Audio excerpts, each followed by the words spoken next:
وزیراعظم کے سیاسی امور کے مشیر رانا ثناء اللہ کا کہنا ہے کہ آج ہی 26ویں آئینی ترمیم کو پارلیمنٹ کے دونوں ایوانوں سے منظور کروایا جائے گا۔ پہلے ترمیم کا مسودہ سینٹ کے اجلاس میں پیش کیا جائے گا، وہاں سے منظور ہونے کے بعد آئینی ترمیم کا مسودہ قومی اسمبلی میں پیش کر کے منظور کروایا جائے گا۔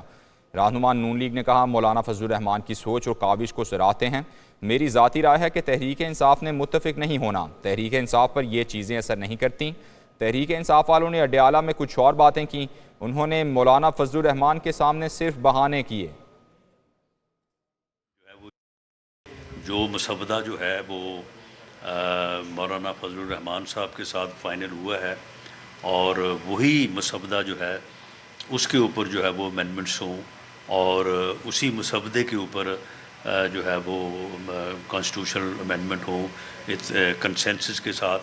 اور یہ بھی بہت ہی اچھا ہوگا کہ اگر اس مسودے کو یا ان کانسٹیٹیوشنل امینڈمنٹس کو مولانا فضل الرحمان صاحب جو ہیں وہ پیش کریں، کیونکہ ایک رائے جو ہے وہ یہ بھی تھی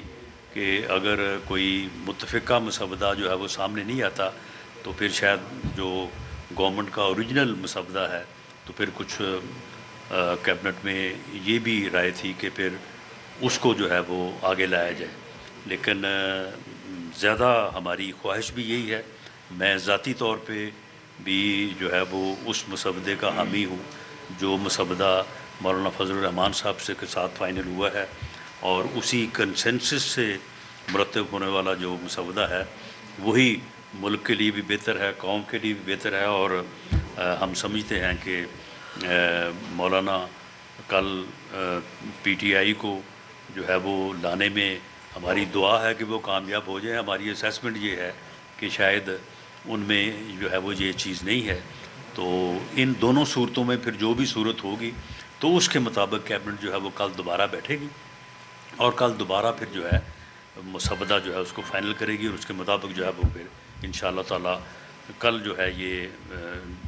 لیجسلیشن جو ہے وہ ہوگی، اور آپ کو میرا نہیں خیال کہ کل کے بعد دوبارہ جو ہے وہ آپ کو اس قسم کی صورتحال کا سامنا کرنا